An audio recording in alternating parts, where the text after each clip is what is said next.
माझिया प्रियाला प्रीत कळेना।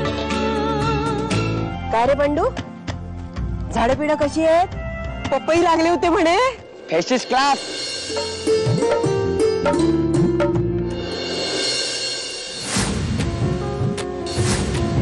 अभिचे शूज,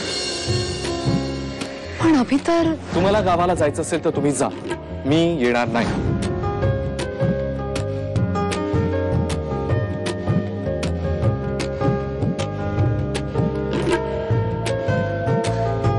अभि,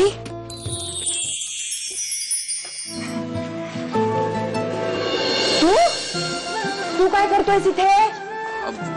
हे आजी, तुला भेटायला चालू नाही। कुणाच्या मागे मागे आलायस ना, हे न कळण्या इतकी मी दूधखुळी नाहीये।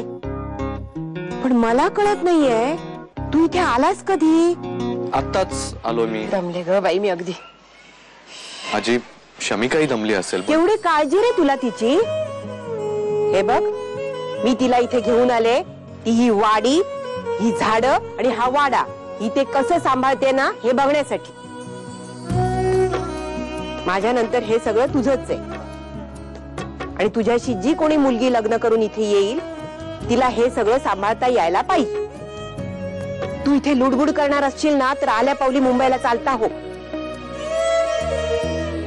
मी आणि शमिका काय ते बघू इथे। आणि तू ग जातात चहा करून दे।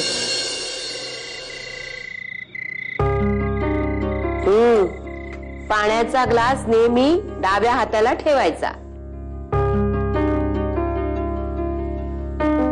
आणि आज पहिलाच दिवस होता म्हणून बंडूने जेवण केलंय, उद्यापासून तुला बनवायचंय, कळलं?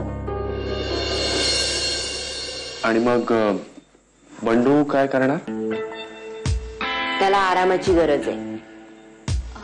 नाही ठीक आहे, मला जसं जमेल तसं बनवेन मी।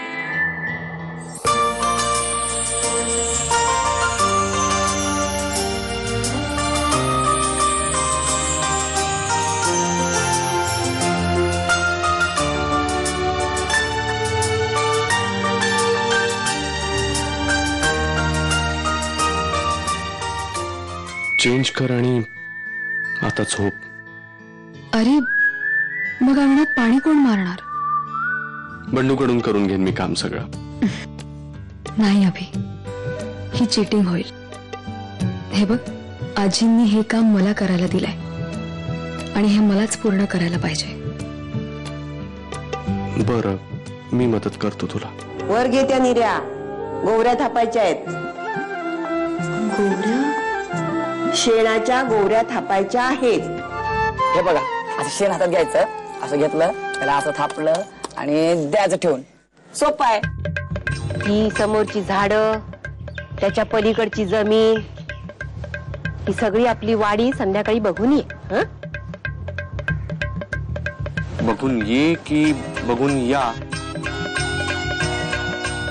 तेच, बघून या, पण बरोबर बंडूला घेऊन जा, नाही तर जाल जोड्याने। गावात राहतोय, मुंबईला नाही। आणि हो अभि, पलीकडच्या विहिरीवर गेलास तर त्याच्या पलीकडे जाऊ नकोस, ते शेवार सरपंचाच आहे। तुला माहितीये दुखणं काय आहे ते, आजोबापासूनच वैर आहे आपलं। बंडू, जरा सुंठ आहे का रे घरात?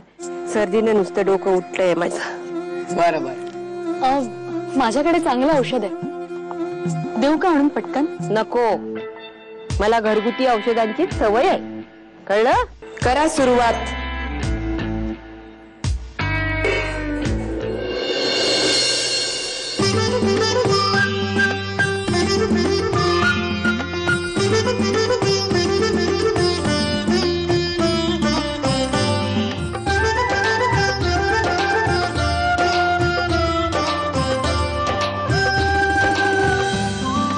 हा कुठल्या देशाचा नकाशा आहे? आजी, अगं शेवटी सगळं पोटातच जाणार आहे ना। माझिया प्रियाला प्रीत कळेना।